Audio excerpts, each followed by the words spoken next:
relatives, keep it locked like the mission guys. Put the truth in the airways, we talk about it. Brand new like the 10th place, let's be about it. Who got the info by the AO? Tryna be a rapper, got them dreaming when they play yo. Staying in my lane, they ain't got an okay yo. Who the host with the scoop, yeah, they gon' say yo. Aight, so superlative like a bag of ribbons. Show you where the princess, Cincinnati red tag. One time where my people at. T-N-I where my people at. It's the 5-1-3, yeah, you know the flow. What's the word, Nate? Let them know the show. One time where my people at. T-N-I where my people at.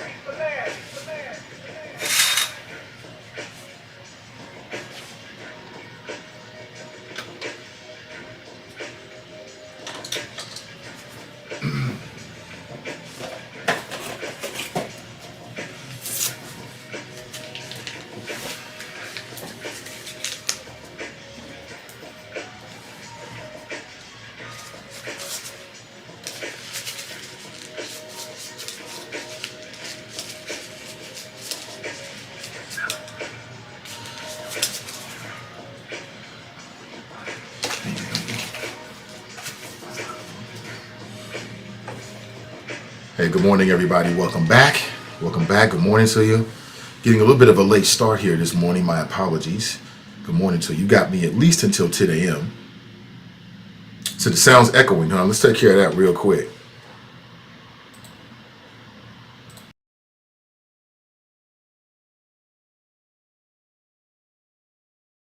Scheduled to give me a call at the top of the hour is a city council person, Greg Landsman. And if you've been checking out the show for the last week or so, you know, with a lot of intentionality, I've been trying to make sure that we've been staying up on what's happening here locally in terms of our local government. I know the biggest story in the world right now is Chris Rock. He broke his silence. I'll give you the details on what he said and what that means. People are still talking about this. I mean, this story is not over with. Last 24 hours, we found out that the folks that do the Academy Awards ceremony, they went to Will Smith and asked him to leave. He wouldn't leave. So it looks like this is going to have greater implications on Will Smith. I was talking with my uncle last night, and he was like, you know what? I wouldn't want to be Chris Rock or Will Smith. He's like, this ain't going away no time soon for Will Smith. And he's going to have to deal with the ramifications of his actions for sure. And Chris Rock, who was on stage last night for the first time, his new comedy tour. I think it's like the Chris Rock Death World Tour or something like that. They got a couple tour dates here in Cincinnati, Ohio. They actually expanded it because people want to see Chris Rock right now. Get smacked in the face, you become a hot commodity. You become a hot commodity. But as I understand it, Chris Rock didn't speak too much about it. He said essentially that he's still processing, you know, everything that went on. And he'll speak on it real soon. So he went through his regular set of jokes, which I think is probably, that's not really what you want. If you go see Chris Rock, you want to hear him talk about this Will Smith situation, Will and Jada. He didn't do that.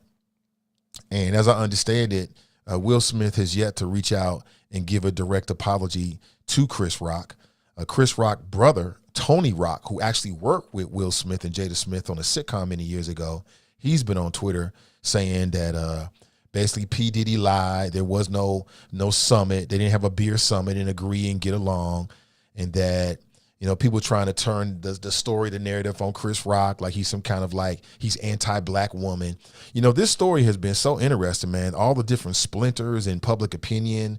It really has shed light on how people view certain things. It's been quite interesting to watch. And it ain't going nowhere. It ain't going nowhere. But coming up at about 9 a.m. this morning, you know, I want to talk about what's happening and what's hot, but I also want to keep our eyes on what's happening locally. We'll get a chance to talk with Greg Landsman. He's supposed to give us a phone call into the studio this morning, and then we'll chop it up with him. We'll chop it up with him. And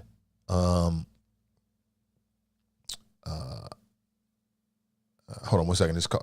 Lost my train of thought, but we'll chop it up with Greg Landsman on numerous things that are happening with City Council.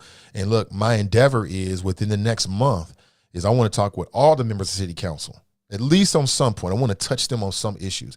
We talked to Reggie Harris. We talked to Jen Michelle Lemon Kearney. We talked to Mika Owens. We talked to Liz Keating. We talked to Scotty Johnson. There's only a few left. I want to talk to everybody and just kind of like check in with them. You know, every 3 or 4 months or so, let's check in with them, talk about what's in front of them, talk about what their agendas are, talk about whatever the relevant legislation is. You know what I'm saying? That's something I will continue to do no matter what we're talking about, because it's important to the core of our audience, which, you know, is the Hamilton County, Cincinnati area. Now, the flows have no boundaries. They have mass appeal. They have mass appeal. And, of course, if you live outside the 513, you can most certainly get into the flows every single morning. But if you live in the 513, you're going to hear some things that are just for you, because that's where I'm at. That's where I'm at. So just for folks who know, I think it's already sold out, but Chris Rock's scheduled to be here, I believe, in June. And he's going to be at the Taft Theater. It's called the Slap Heard Round the World Tour. I don't think that's what it's called.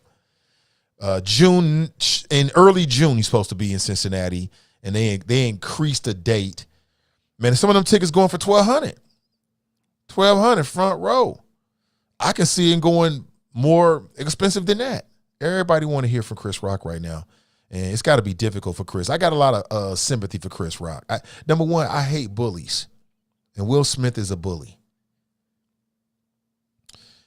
Will Smith is a bully. Were you a bully, or were you bullied when you were growing up? I was bullied, and I was a bully on some cases. I'm ashamed to admit it, but I think everybody goes back and forth, right? Just for a hot minute, you know, in my immature stages, if I had to be honest with you. And it doesn't feel good on either side. It doesn't feel good on either side of it. So when I look at Chris Rock, man, I got a lot of sympathy for him, because now he's got to explain this. And you know what's going to happen, and sometime in the future, I guarantee you, he's going to be on stage telling jokes, and somebody going to say, don't make me come up there and Will Smith you.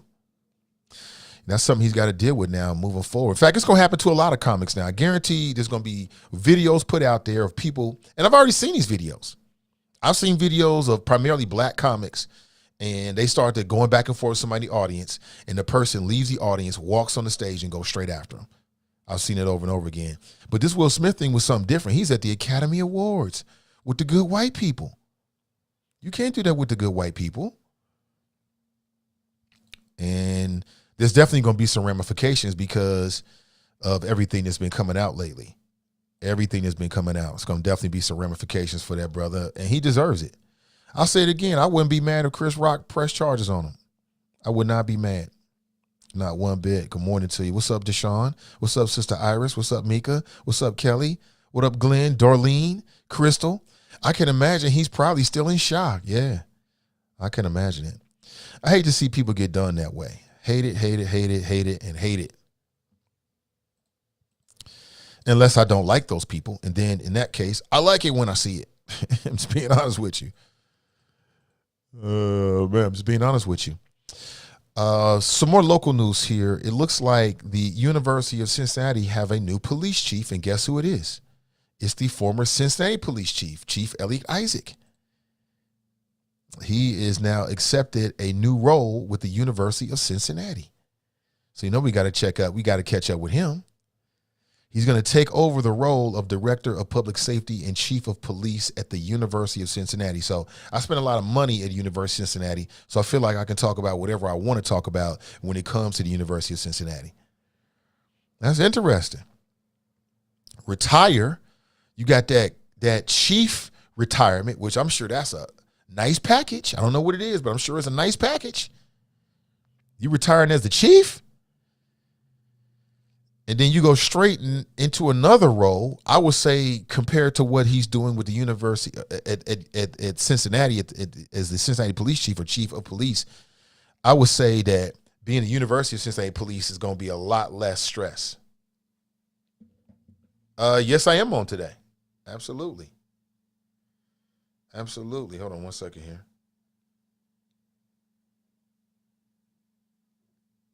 Got started a little bit later, all on me. So I'll reach out to the new chief of police and director of public safety, and we'll get a sense of what's going on with him.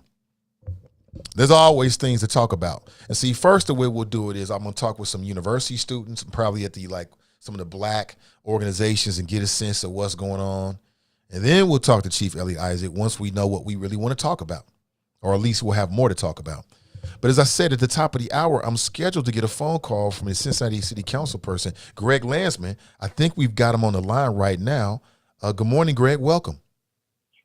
Good morning, Nathan. Hey, how you doing, sir? I'm doing pretty good. How are you? How's life? Life is good, man. And, you know, even if I did complain, nobody cares. Nobody wants to hear it, so I won't do it. How's little Buddha? Little Buddha's good. Little Buddha's good. Junior's good as well. How's your family? Everyone's great. Maddie's 12, if you can believe it, and Elijah's 10. Everyone's happy. Sarah's great. Nice. We're healthy and happy. Good to hear. Good to hear. How's the campaign going?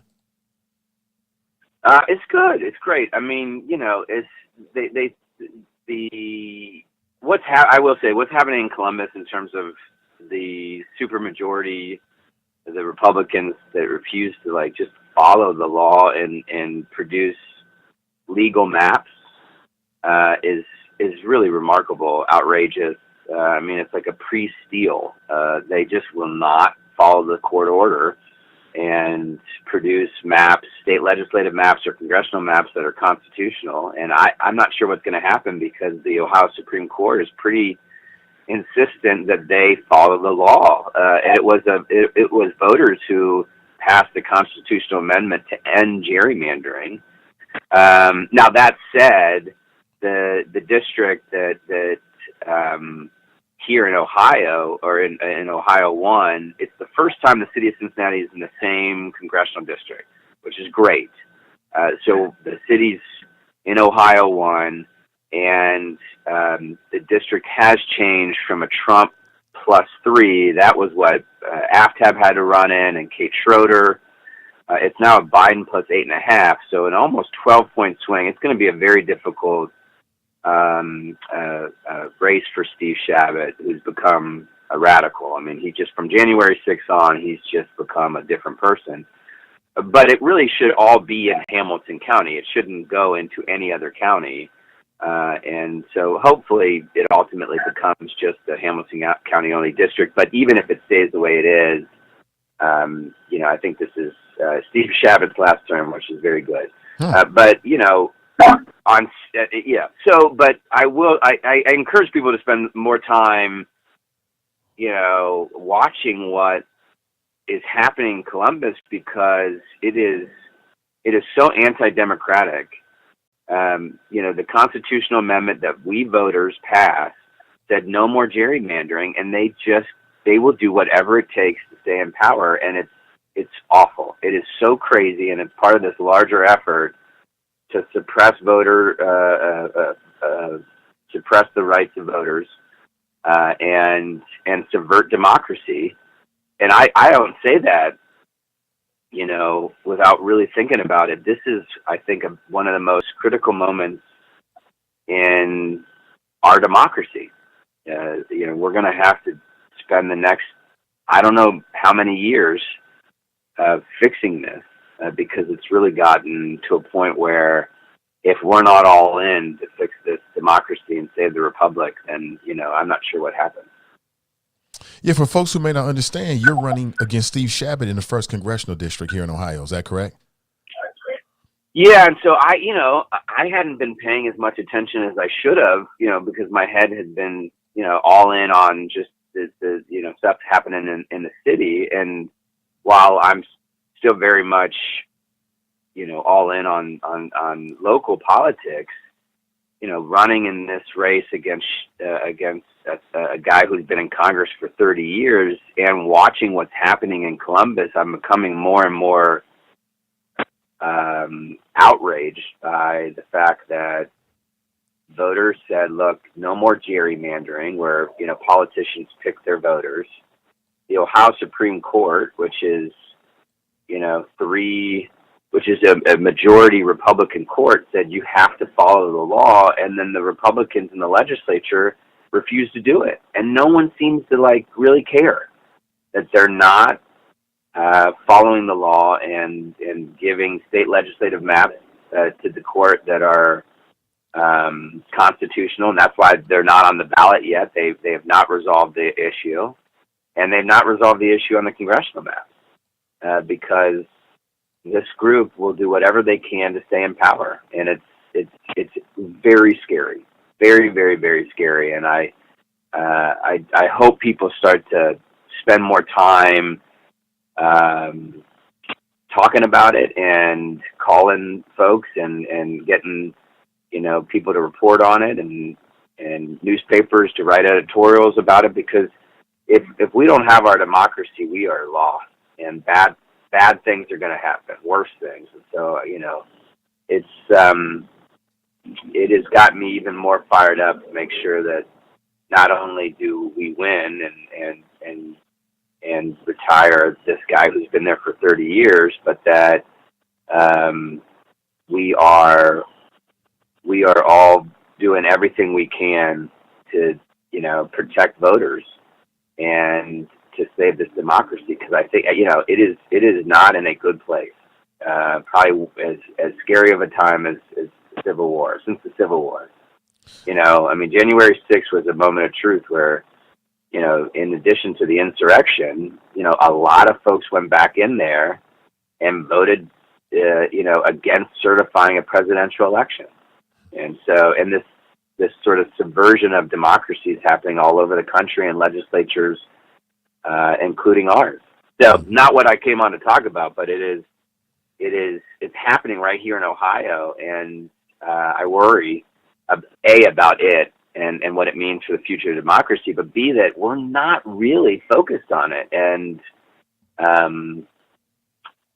somebody slapped somebody at the Oscars, and that's what we're going to talk about. And I get it, but boy, is it scary. And since I got an opportunity to talk about things, I do want to make sure people are tuned in to what's happening in Columbus, because it's terrible.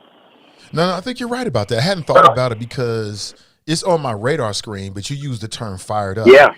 People aren't fired. Yeah. There's pockets out there, people who are connected to it, that's right. Political types. Yeah, they're going to be outraged, but the general public is not really outraged by what the Republicans are doing here. Why do you think that is? Is it apathy? Is it the media you feel like should be pushing the story more? Why do you think that people are disengaged here in Ohio about what's happening with the? Yeah, in all over the country. Part of it is that it's a slow burn, right? It's not. It's happening behind closed doors. Two, there isn't a lot of coverage about it because other things that are more, I don't know, just more dramatic. Even though it's incredibly dramatic, that the playing out of map making is not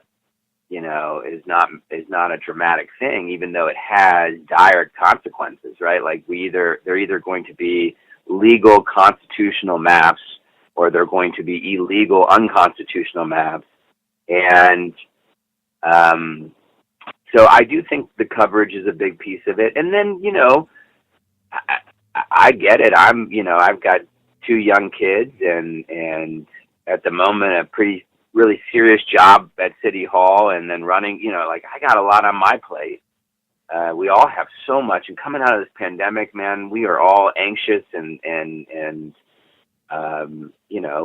very nervous, right, about the economy, about our own health, and about this, this war in Eastern Europe, and the list goes on and on.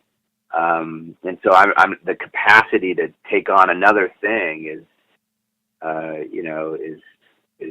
tough, but it really matters. It really matters that we have a healthy democracy and that every vote counts, and we are just not heading in the right direction. But that does mean that, this race, and all of the races in 2022 and 2024, and they're going to really matter. This is going to be a decade where we decide as a group of Americans whether or not we're going to just be all in on our democracy, or if we're going to let, this Trump wave take us to a completely different, horrible place.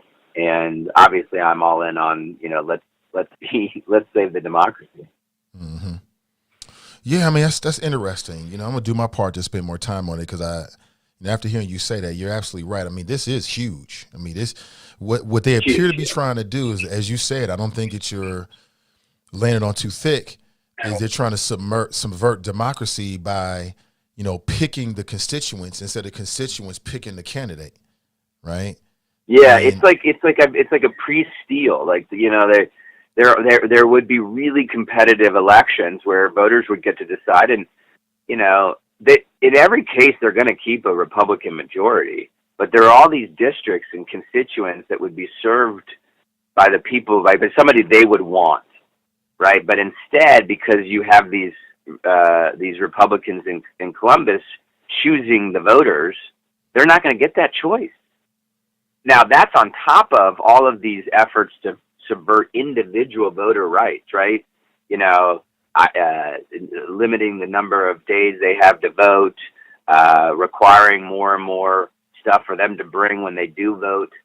I mean, it is a concerted effort to undermine an entire group of people, and it's mostly,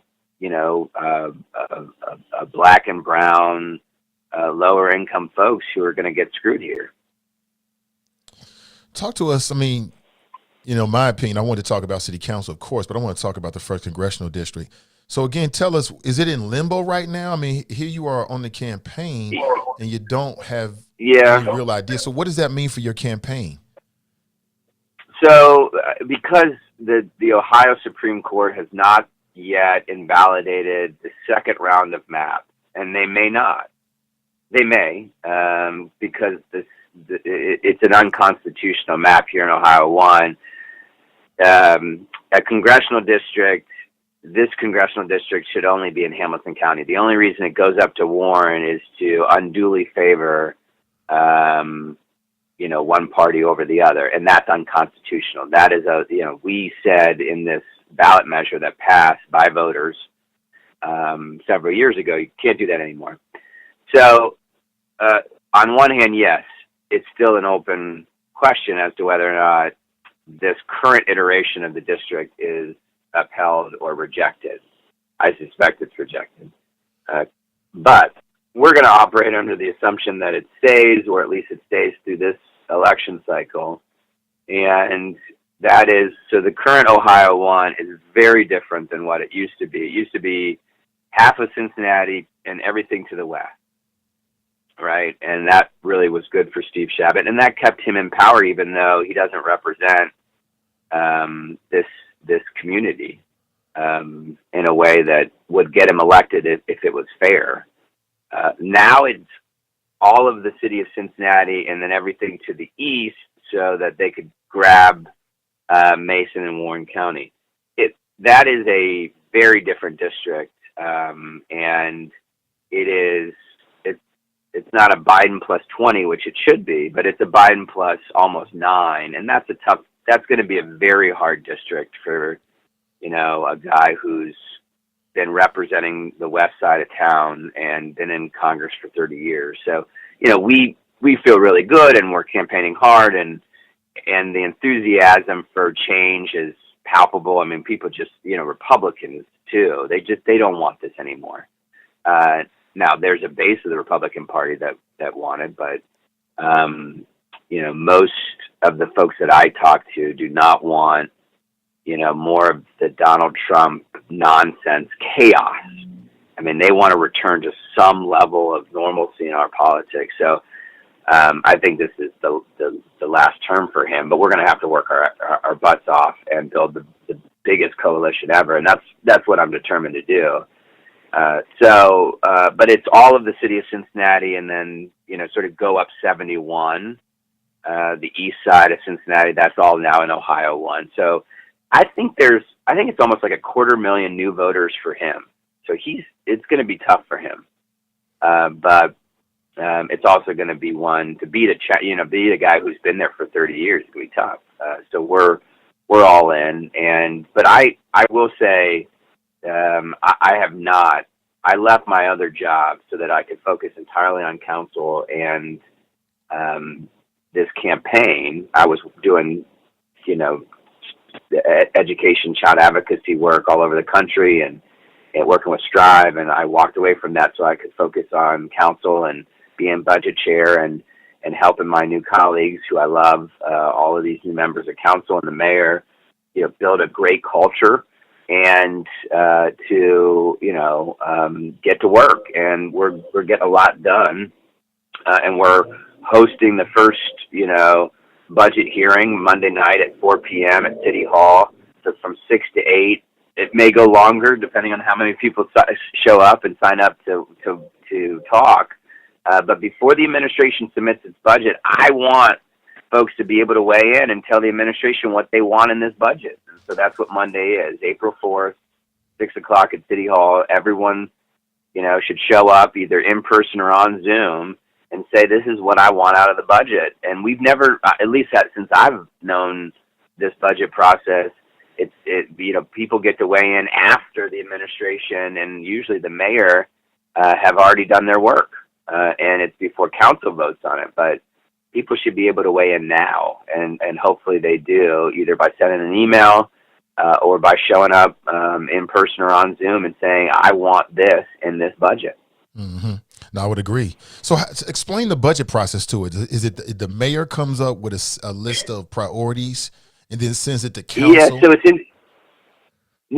so the administration, the city manager puts, with the department heads, they put their budget together and then they submit it to the mayor. The mayor then makes tweaks and then submits it to council, and then council makes tweaks, and that's the budget. And typically, historically, people get a chance to weigh in after the mayor and the manager submit their budget, right? So only after council, it's mostly baked, and council has a chance to tweak some things, make some changes, but the budget has been submitted. And, I want folks to be able to weigh in before the manager submits the budget to the mayor, because before it's baked or mostly baked.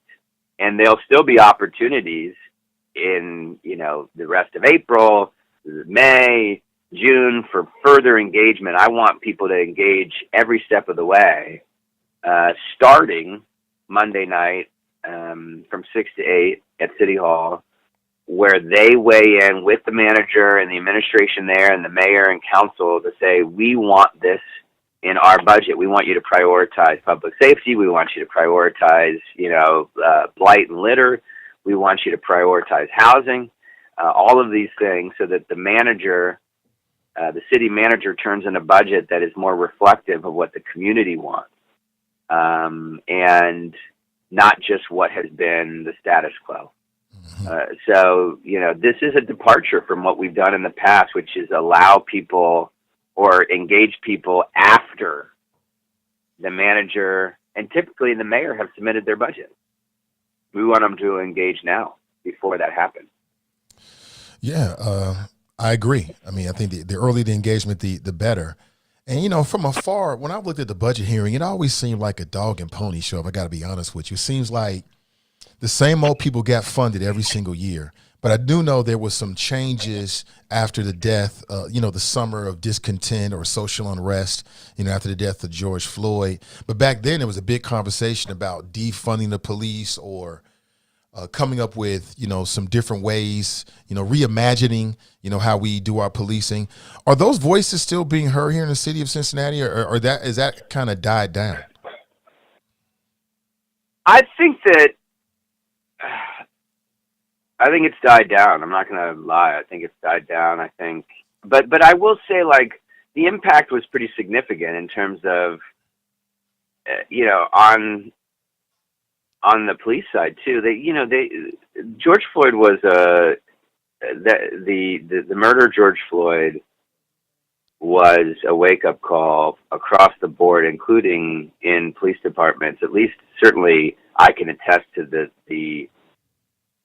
way in which it shook this police department. And, the leadership has really doubled down on reforms and just recently agreed to massive disciplinary reforms.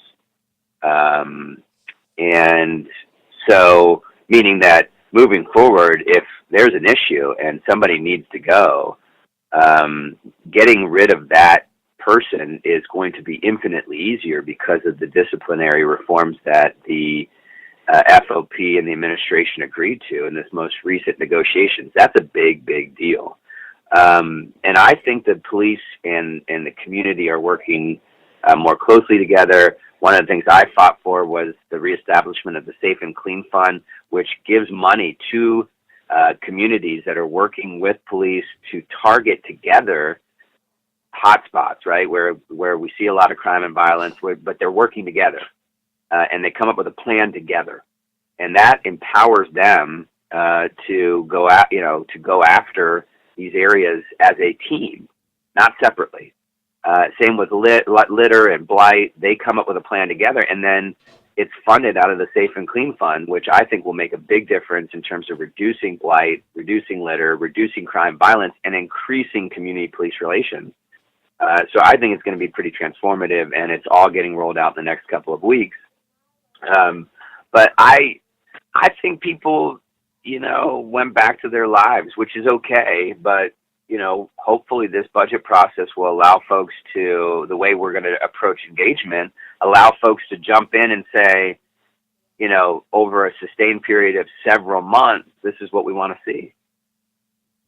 Is there any flexibility in the budget? And again, it just seems to me like the same old people keep getting the same old amount of money. It just seems like it seems like it comes down to a conversation about whether these entities are going to get a certain amount as opposed to whether they're going to get any money at all. So is there an opportunity for new ideas to be funded? Because, I mean, it's finite. You only have so much. If you give to one, you take from the other. But does that exist? Yeah, I think it does. I think it exists in 3 phases, 3 buckets.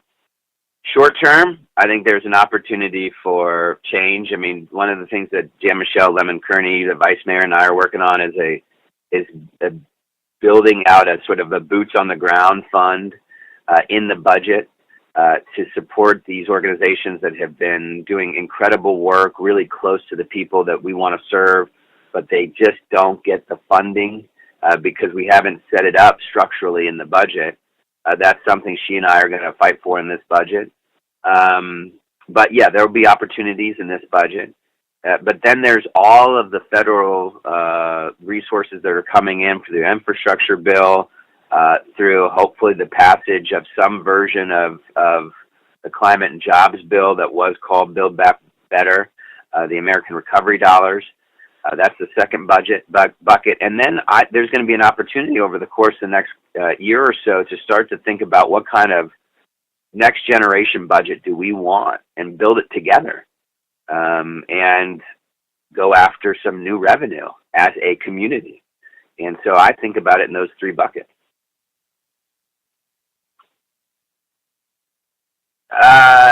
Getting people back to work so that our revenue numbers go up, and we have more money to spend.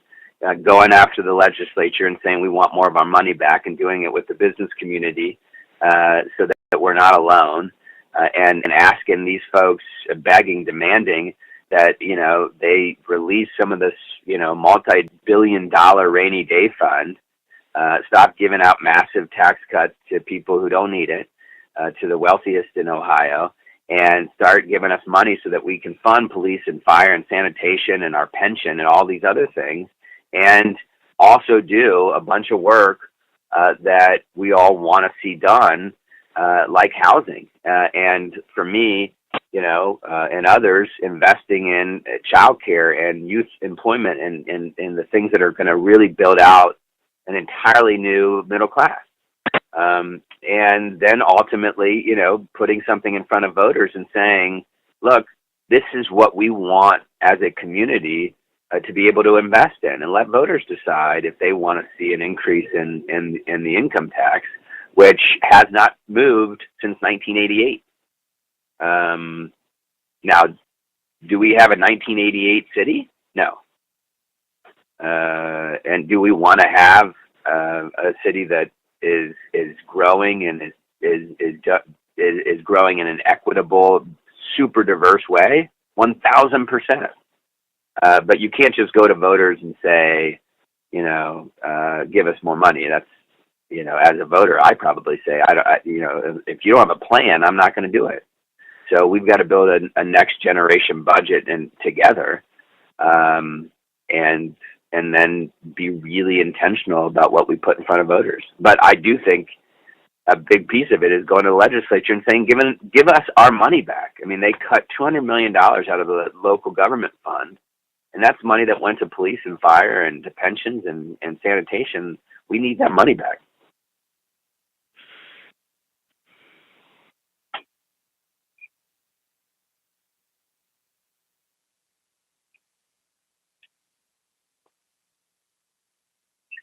So I chair the Budget and Finance Committee, and that's where my focus is. I have sort of two big objectives in this year.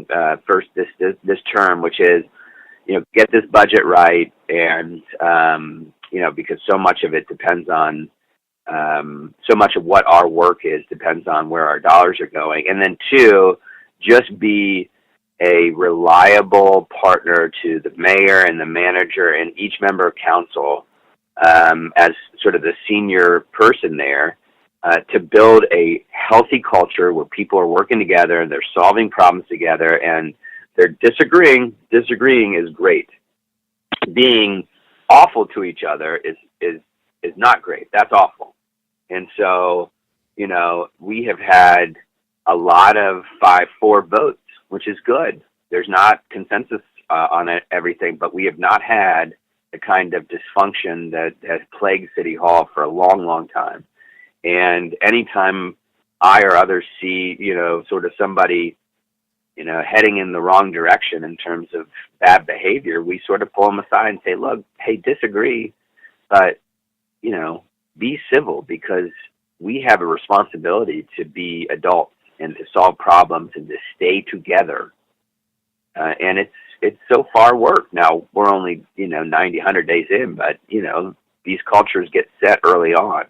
And so that is a really important thing for me, is to help them with the culture and to problem solve on the issues that they're working on. So that's the role that I'm really committed to playing, and I enjoy. I love chairing Budget and Finance. I love, every member of council is on that committee. We're getting a lot done, and we're starting to change some things. I also love building a better culture. Like, I want City Hall to be known for its great culture and its results, and not what it's been known for to date, which is not always good, right? There's been a lot of dysfunction, and we're getting rid of it. In fact, we got rid of it. The question is can we keep it out of City Hall? And so far we have. Mm-hmm. Yeah, you kind of stole my thunder with my next question. I was going to ask about the culture and has it changed, because you were there for a while. But let me back up here, because I think I've been remiss in my duties, because one question that came up a lot when we first found out that you were running for the 1st Congressional District was like, well, damn, he just got elected to City Council. So I know you've heard this before. Like, what do you say to people that criticize that? And they say, well, listen, we just elected you for this, and now you're running for that. You knew this from the beginning. But what's your response to people that may have that critique of you?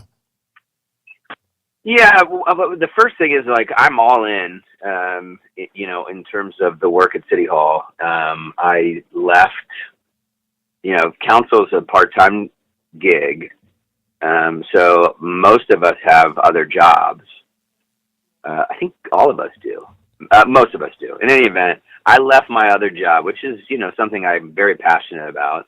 And it was also a big, source of income for our family. So I did that because I didn't want to, shirk any of my responsibilities at City Hall. I did not want to miss anything. And that to me is something I'm committed to do from start to finish, is be all in at City Hall. And so what's taken up my non-council time is not another job, but this campaign. So number two is, I did not make the decision until the very end. I've really struggled with this decision. I was excited about just doing City Hall and building out this other work that I was doing with Strive, helping other communities do similar ballot measures to the preschool promise and the transit levy and other things that are going to really improve outcomes for children and families. So I was pretty fired up about that. And I made the decision late after the election, late December. And it was a combination of two things. One is appreciating how bad things have gotten and what was at stake in the 2022 election. And whether it's what's going to happen to all these folks coming out of the pandemic who desperately need Congress to be there for them, and what's going to happen to our democracy. And that was a good fight, and somebody needed to step up and get into that good fight, and that was what convinced me that I needed to go do that, because no one had stepped up. And quite frankly, in the end, I feel really good about, the fact that, whoever's going to end the career of somebody who's been there for 30 years should be the exact opposite of that guy. And I am the exact opposite of that guy. Steve, this person who's been there for 30 years, Shabbat, he does not care anymore about what happens here. He really just, and his votes reflect that. He does not care about us. I care deeply about us. I love us. All of us. Even the people who don't vote for me. I love them. I do.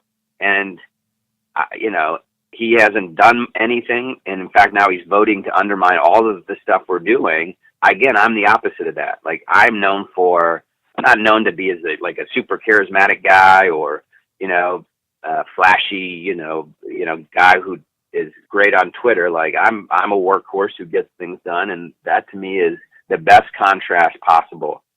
So that's why I decided to do it. And all of the things that we're trying to get done here are either going to be undermined by the person representing us, or going to be fueled and strengthened by the person that represents us. And so in service to the latter, I decided not just to run, but to be all in. Yeah, I mean, for me personally, and I remember people had a similar critique of AFTAB. I asked them a similar question. For me personally, I care more about, that doesn't really bother me. I understand how things work. What I care about is an elected official effective in that position while they're there before they make a move. That's what I care about the most. Wherever you're going to be, how effective are you going to be? So let's talk about the first congressional district. We be going back and forth with it a little bit, but I'm trying to get a sense of like what would be, if elected, what would be, sort of like your three pillars, like things that you really want to focus on. And then how would you describe, how do you see yourself as a congressperson? Is there anybody else in Congress and you look at that person like, I like how they get down. I like their vibe. Yeah. I think there's two kinds of members of Congress, and I worked for both kinds, right? So I worked for Nancy Pelosi when she was running for whip back in the day, 1999. I helped her with I worked on that that whip's race and worked in her office. She and others like her are really involved in the committee leadership and the leadership of the caucus, and they're helping to run the show. Right. And that's great. I also worked for Ted Strickland before he was governor. He was a member of Congress from the 6th Congressional District, Southeast Ohio. He was just all about his district. Right. It was constituent services. It was whoever needed help, getting, to this agency or needing some language in this bill. That was him. He was the facilitator for the district, and whatever he could bring back in terms of jobs and investments, opportunities, that's what he did and made sure it got to the people who needed it the most. That's the kind of member of Congress I'll be, is the Ted Strickland type who is focused entirely on making things happen for the people in this district. Now, I also am excited about going up there and casting votes in favor of protecting and preserving our democracy, in making sure that all of the big reforms to improve people's lives are getting done, and that then I have my partners here in Cincinnati and the rest of the region delivering, folks on the county commission, Commissioner Dumas and Alicia Reese and Denise Driehaus and the mayor, and then and council, the business community, the NAACP. All of these folks are helping to make sure these dollars then get to the people who need them the most. That to me is a transformative opportunity in terms of regional leadership, and so that is 100% the approach I'll take. And we've never really had that. Like when Steve Driehaus won, he got the opportunity to vote for Obamacare and make sure that people had affordable health care. If he had been able to stay, we would have seen what it was like to have somebody who was there just delivering, nonstop things for us, getting this bridge done, right? So it's, it's not falling apart and a danger. But then also, passing or making sure that there are amendments or riders to bills that are being passed that specifically bring dollars and investments and jobs to Cincinnati and Southwest Ohio. If you were on, not council, you're on council now. If you were in Congress, would you have supported the George Floyd Policing Act? Are you aware of what that is? Yes. Yeah. I mean, there are those opportunities, and I think this is like where, having somebody from Cincinnati makes a big difference, because, we have, because of the collaborative and the work of our folks and, within the department and the Irish Rollies and the, Damon Lynch's of the world and everybody who, dug in and has stayed dug in for 20 years,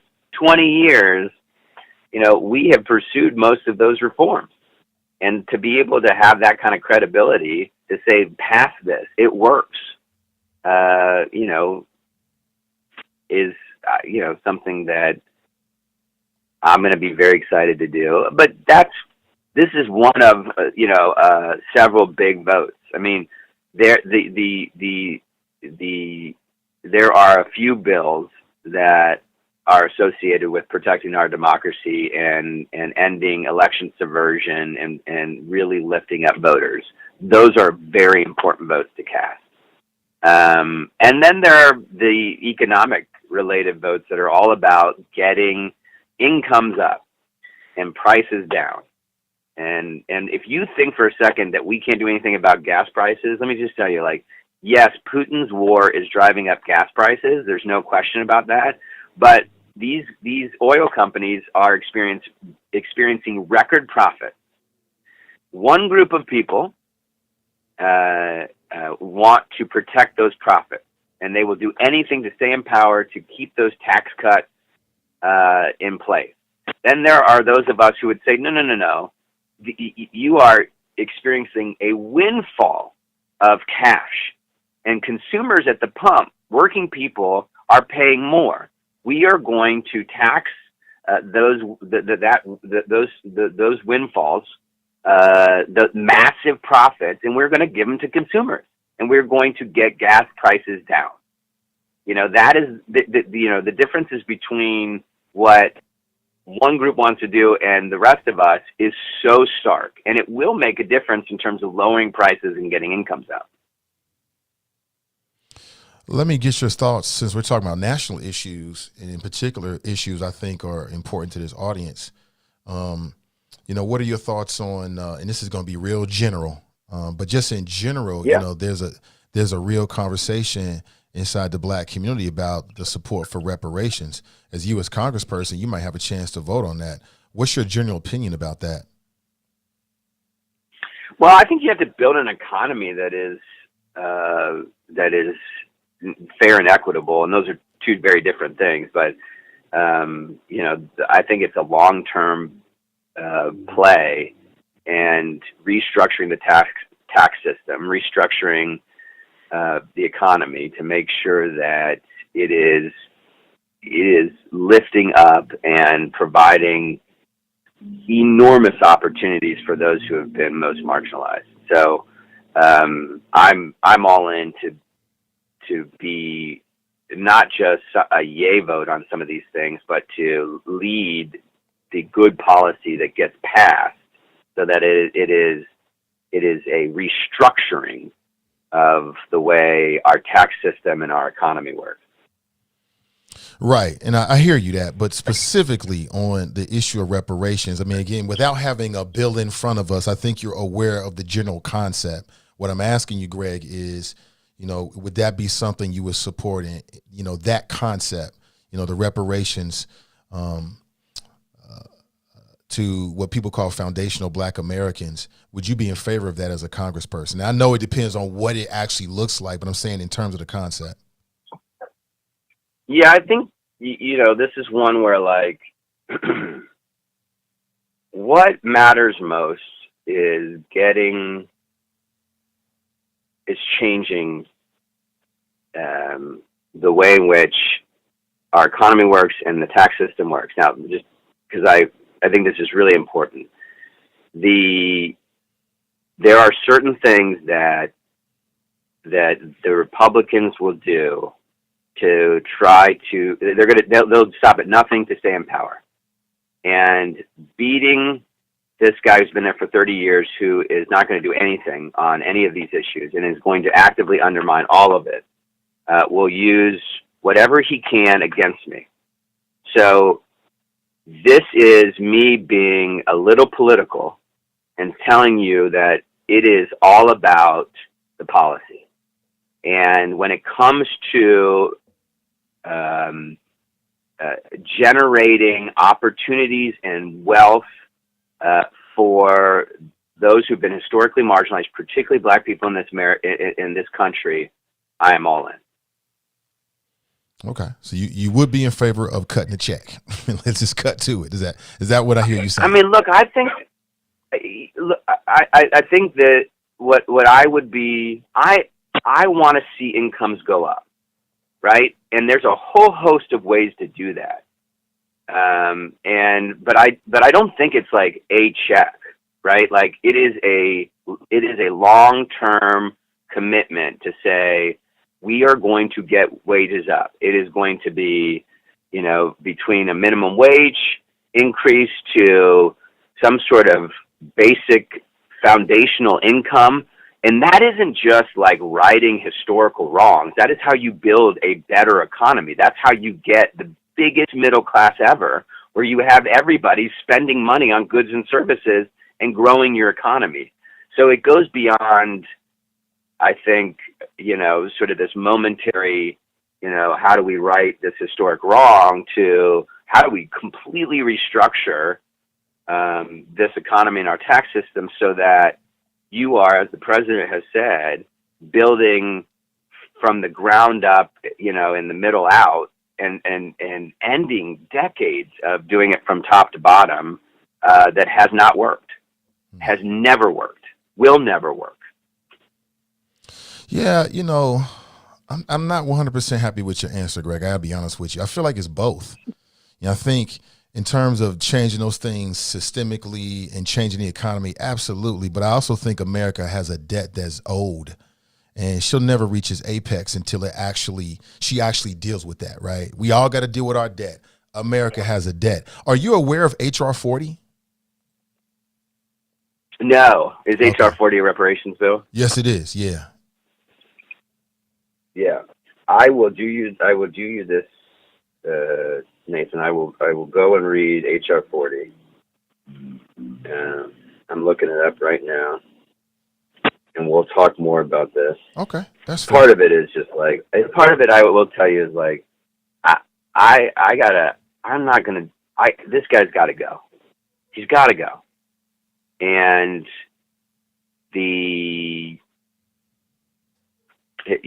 righting these historical wrongs that's a no-brainer.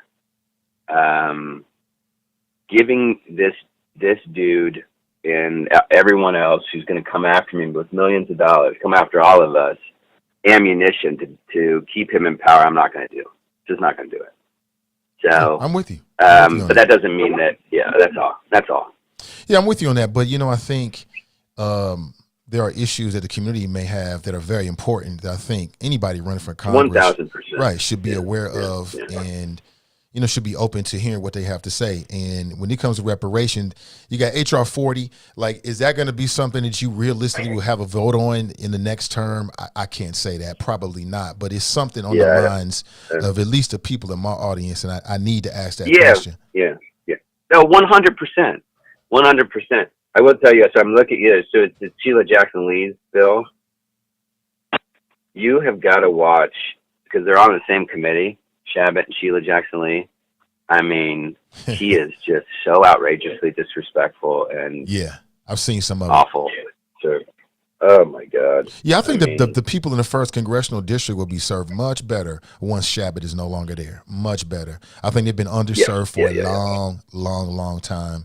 And his interests do not align with the interests, at least is where I sit, of the people in that district.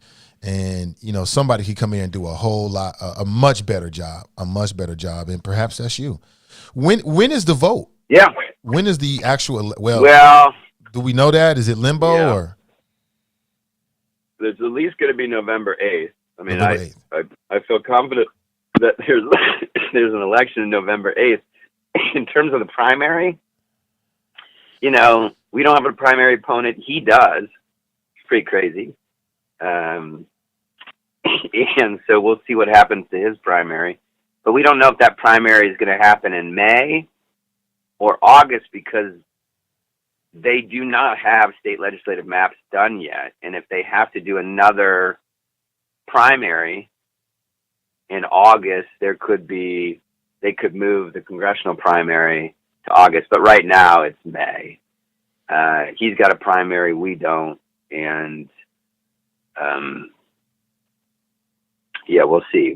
I don't know if it's going to end up being August. Again, this is what I hope people pay a little more attention to. And I don't say that in a critical way, because I'm not sure I would have been as dug in, because it's just not covered as well as it should be, considering the implications. But, the Ohio Supreme Court has said, give us legal maps. And the Republican majority, including, Mike DeWine and all these other folks, are saying no. And I don't know if they're going to get away with it. They may. Yeah, they may. But just two more quick questions before we roll, Greg. So going back to Congress, because there's these issues that are looming. How do you feel about relieving or alleviating or forgiving student loan debt? Have you thought about that? There could be something. I know there's bills. Yeah.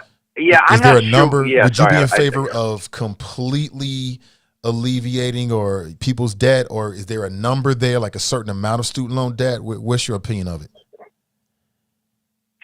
I guess without being,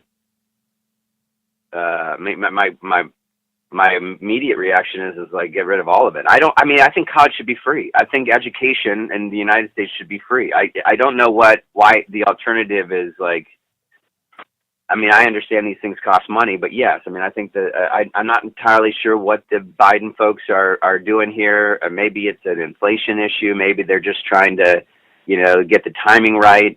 But no, I think the cost of college is outrageous. Absolutely outrageous, and it keeps going up.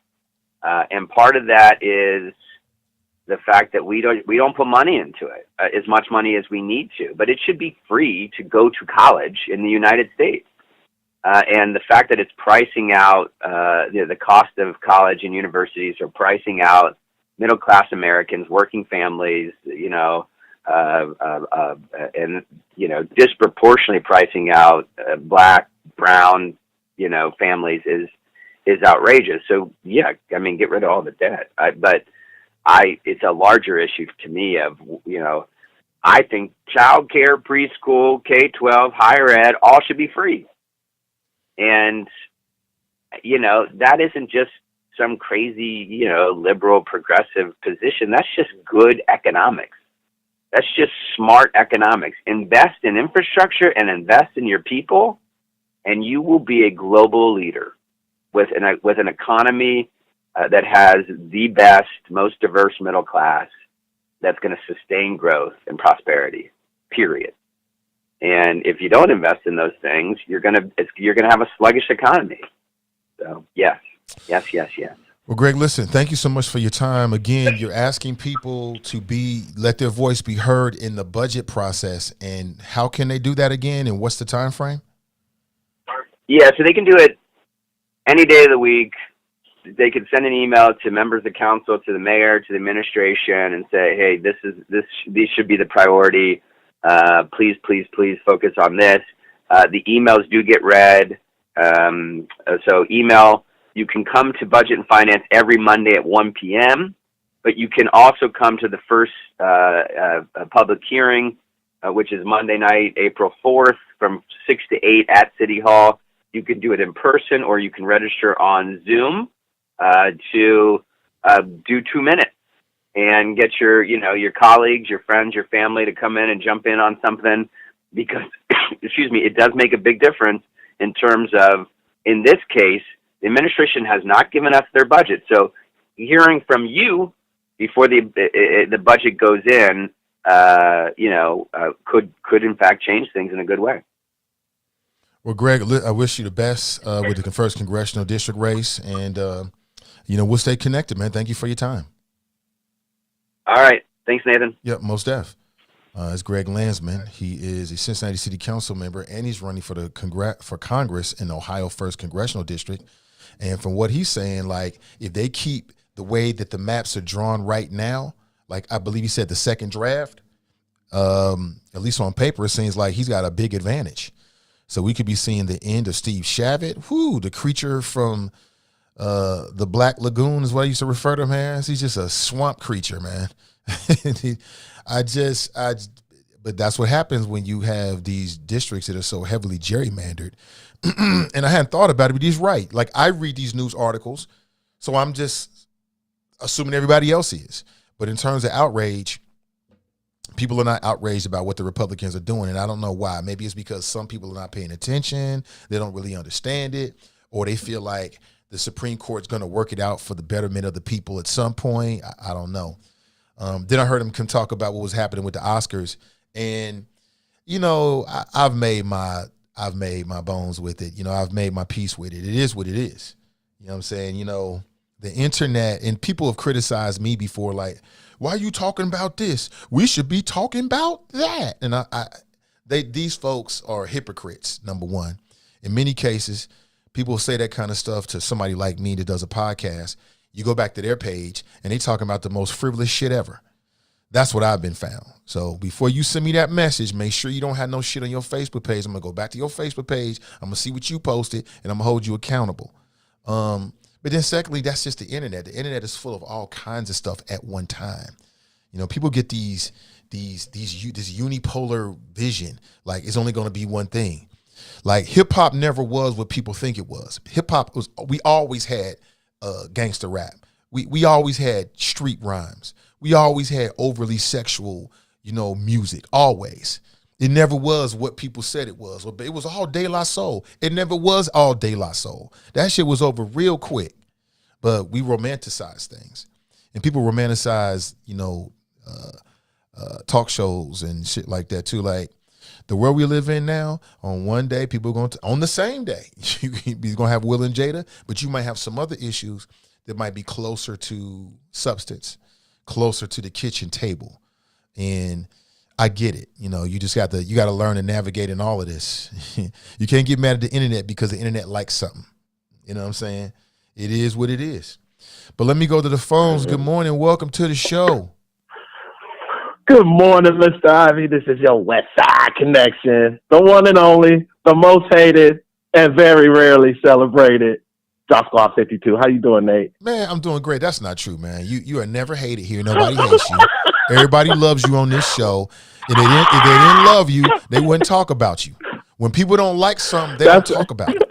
The fact that people talk about you means they like you, they F with you, and you're always celebrated by me, big bro. Thanks, Nate. Hey, look, you be cracking me up, boy. 2022 is going to be a hell of a year. But, Nate, I tuned in about 15 minutes ago, right, when you was talking to the councilman, and I heard that he was running for Congress, right? And I think that's what you were saying. You're running for Congress. I mean, you just got elected, and now you're running for Congress. That's when I joined the conversation. Yeah. So Okay, I put in the chat room in bold caps HR 40. Right. And you didn't read mine exactly, but you brought it up. Nate, I'm telling you, the fact that he said he worked for Nancy Pelosi, he's lying, Nate. It is no freaking way that this man who was in Washington, D.C., did not know about HR 40, which was introduced by John Conyers, rest in peace, black representative from Michigan in 1988. This bill has been sitting ever since then, but they brought it back out in 2020. So Nate, his answer, I saw the look on your face. He's full of it. He's just like, this is the answer that the Democrats are going to give if they ever pass HR 40, which is a study to decide what reparations will be. And according to the legislation, to the wording, because you heard him say that when he worked for Nancy or somebody he worked for, it was either they would get some wording in legislation. So the wording in the legislation is very important. And it clearly says that in the legislation, the result of the study could be anything from an apology all the way up to a monetary compensation. So again, Nate, great question, because if this man is running for Congress, he's going to need the black vote, okay? And his answers, if I'm voting in Ohio, I'm not happy with those answers, because he kept going back to the economy as an answer for black foundation Americans who are entitled for that payment for the pain and suffering of slavery and the afterwards effects of it. So again, Nate, I be catching this stuff. My spidey senses go up when I hear these lying-ass desperate Democrats come with that bull that they've been feeding black Democrats ever since the 60s. So that's what I'm going to do. I'm going to point it out. But I wish the man the best of luck. Okay. I'm going to bring it up, Nate. I wish you would do all this. I'm going to point it out. I wish you'd do all this Inspector Gadget shit investigation with your brethren, with the Republican Party. I keep telling you, that's where you are the most useful black Republican, is focusing on other black Republicans and your party. That's what you need to be doing. But no, first of all, Nate, this whole misconception that the Republican Party is just running rampant with black people who used to be Democrats. That is not the case, Nate. The numbers are higher than they've ever been before. It is not the case. Oh, that's because of that scary orange man. It dates back to him.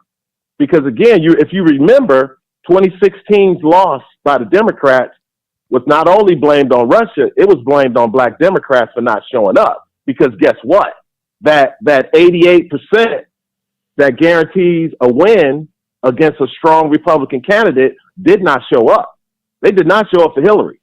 So again, Nate, I know it's a local, he's a local guy, but he's running for Congress. And this man is running for Congress in a community that has quite a few black votes, and he gonna act like he don't know what HR 40 is? I'm disgusted. So, Nate, let me tell you what Brent is saying. Brent Rice Drop is acting like Sandman again, tap dancing around and answering the question about the Republican Party. You did your little tap dance routine again, bro. Okay, Nate. Before I go, again, I just want to say, regardless of the answer that I give when you pose these questions about why do black Republicans don't say the things that they're saying about Democrats to the Republicans, it's because they're two different parties. They have two different agendas.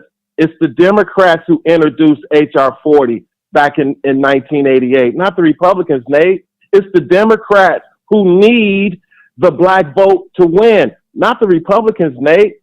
It's the Democrats who lose 5 to 8% of their voters when they're disgusted, and they that's their way of holding Democrats accountable, is by staying home, not running to the Republican Party.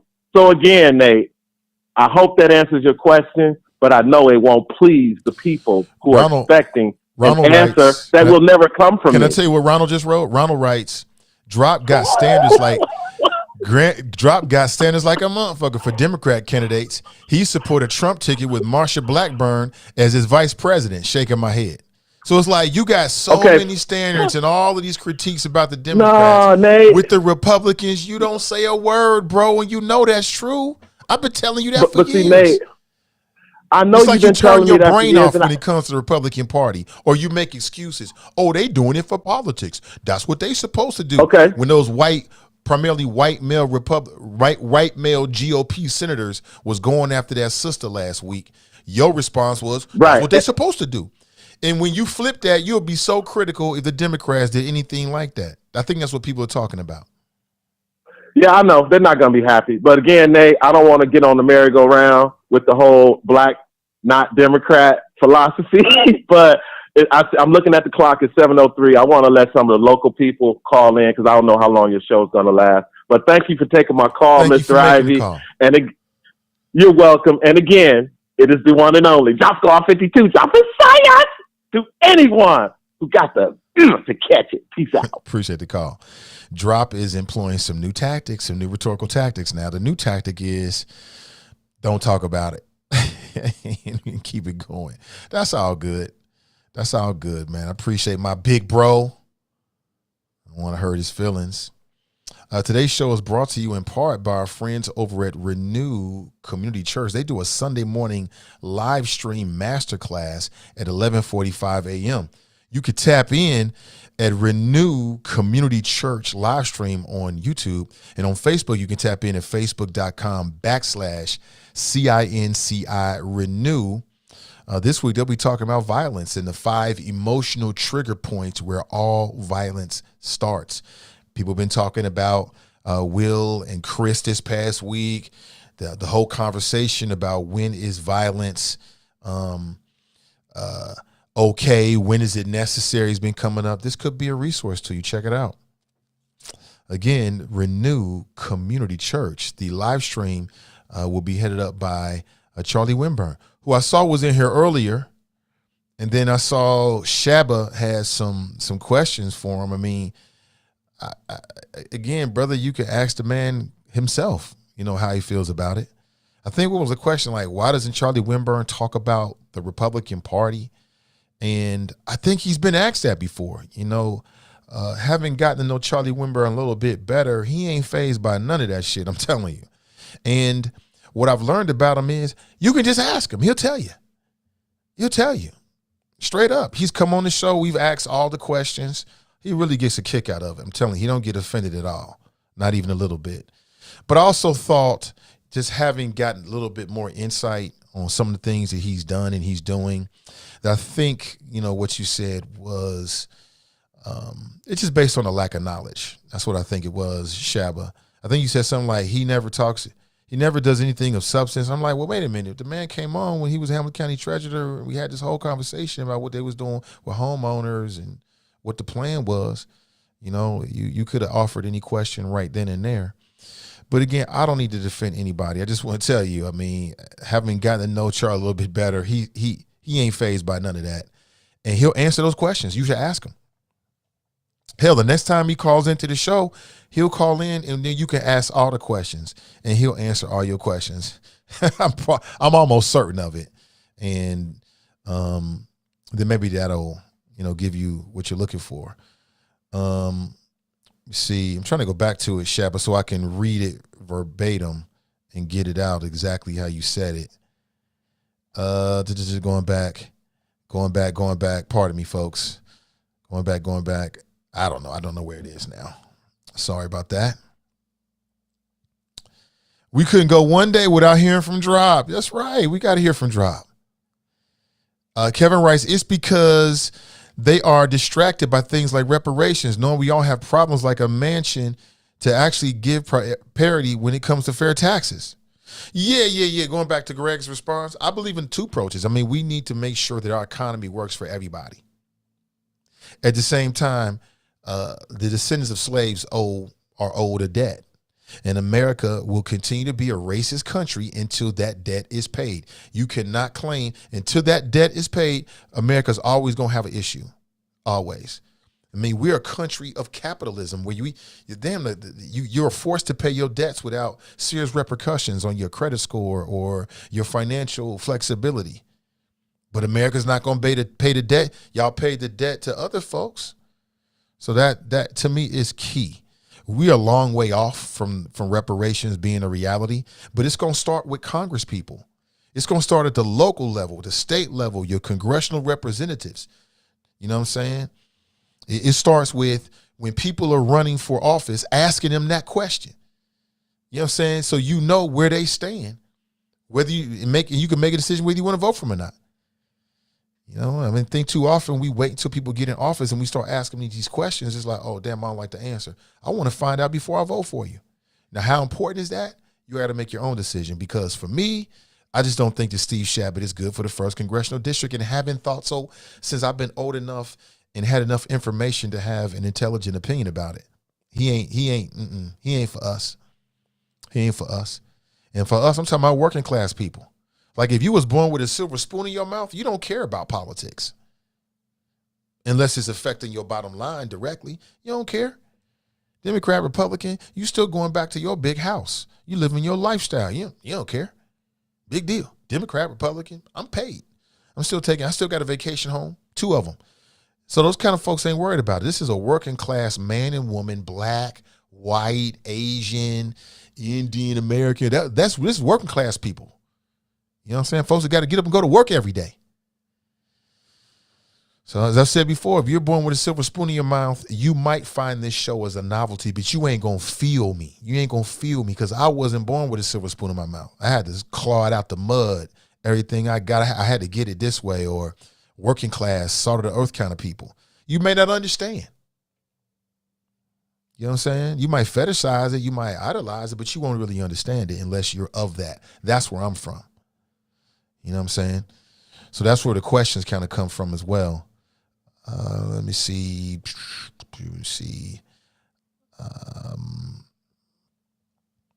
Kevin writes, we want Greg to blow smoke up our ass and call it foggy. He told the truth, and that got people to say they don't like his answer. Well, I don't think one thing has to do with the other. I don't think he was blowing smoke, and I don't want no smoke in terms of like telling me anything. I don't like that. You know, I'm not like that. But at the same time, I was real. I didn't like his answer. When folks act like I like the shit, I'm not doing that. And I know Greg, we cool. But this is business. This is the people's business. So that's how I felt about it. I didn't like his answer. I thought he should have been more informed about it. And it sounded to me like he was missing the point. That's how I feel about it. You know what I'm saying? Oh, what's up, Chris? Great. So a couple things, people, before we roll out of here, I want to make sure we get some business done. Okay, there's a couple things going on I want to make sure you understand. We still have tickets. I'll be giving the tickets away tomorrow to the Soulful Sound concert featuring John B., Life Jennings, and Michelle A. It'll be at the Andrew J. Brady Music Center on April the 8th. Local artist Bashari Assad. If you're interested in winning a pair of tickets, then text Soulful Sounds to 513-953-4224. If you are interested in winning those tickets, all you have to do is text Soulful Sounds to 513-953-4224 if you're interested. All right. Also, I've teamed up with a local creative, and we have a new project that we're working on, and I'm wondering if you might want to be a part of it. We're looking for fun people. We're looking for black and brown folks, people of colors, to be a part of this video project. And essentially, you need to be available on April the 9th between 10 a.m. and approximately 3 p.m.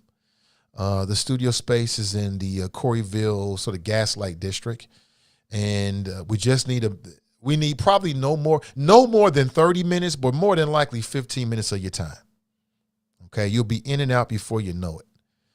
And we're looking for people from all ages, and I've gotten a decent response, but I still want to put it out there. We want to get as many people so we can put a nice group of people together to be a part of this video project. It should be a lot of fun and do something cool. If you're interested, direct message me. You can direct message me, or you can text me as well to 513-953-4224. You can join my text community, 513-953-4224. You can just say, hey, Nate, I think I'm interested. Let me know more. I've already got a good response, but I'd love to see if you're interested as well. We're looking for people of all ages, 18 to up. 18 and up. We're looking for adults. We want grown folks. And again, you'll be in and out in no more than 30 minutes at the tops. More than likely 15 minutes, you're in and out. Okay. And if you're interested, should be a lot of fun. You really be helping me out, helping us out. And it could be something really cool as well. And so if you're interested, hit me with a direct message, or you can text me at 513-953-4224. All right. Make sure you do that. All right. Good morning to you. 513-953-4224 again for the Soulful Sound tickets. That'll register you. We'll do a drawing. I'll probably do the drawing right before the show starts tomorrow, and then we'll announce during the show tomorrow who the winner is, and I'll be in contact with you. So make sure you're checking make sure you're checking your text messages, okay? And if the winner doesn't contact me, then in enough time, again, the concert's a week from tomorrow, then we'll have to go to the second place winner. All right? What'd you think about what Greg Landsman had to say? He was my guest this morning. Hopefully he gave you some information, some insight as to what's happening in city council. Budget's coming up. So if you want your voice to be heard, he lets you know how you can do so.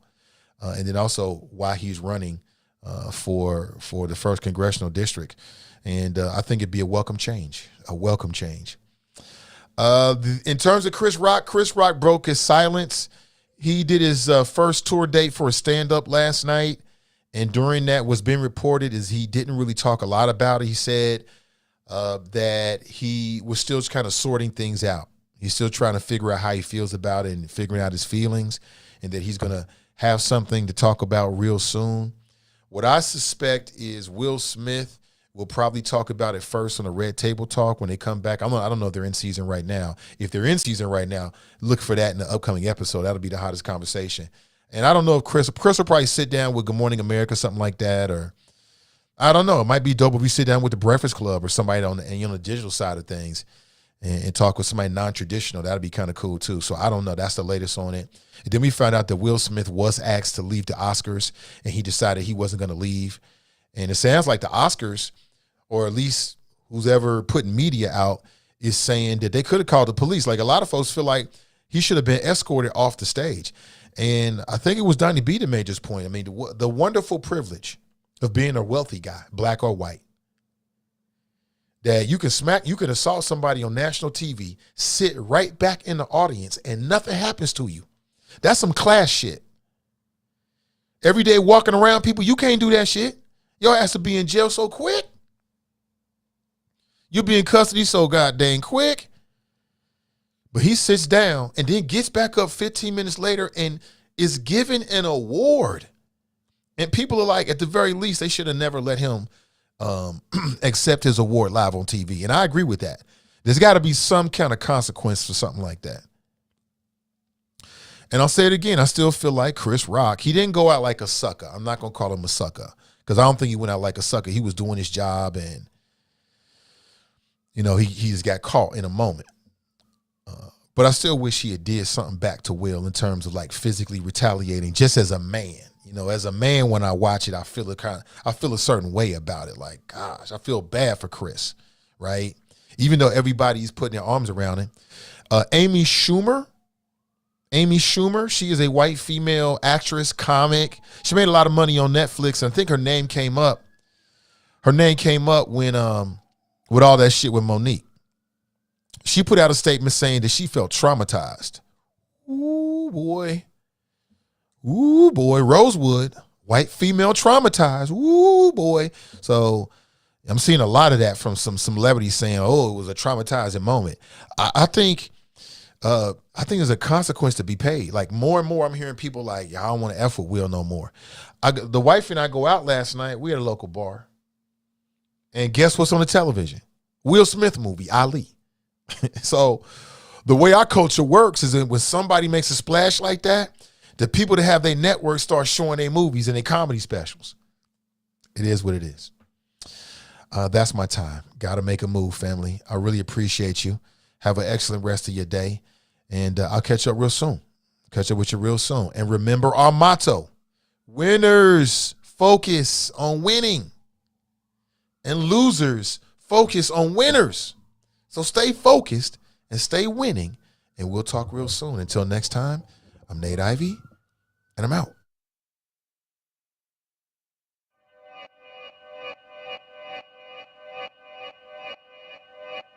Yeah.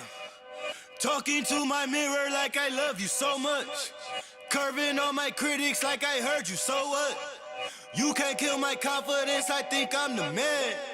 Tally all the I ever gave on my head. Lately I've been living like I can't take a loss. They ain't wanna help me, that's what made me a boss. You can't kill my confidence, I think I'm the man. We don't give a that's what they don't understand. I'm back again like flu season, I broke records while loose leaf and I'm coming.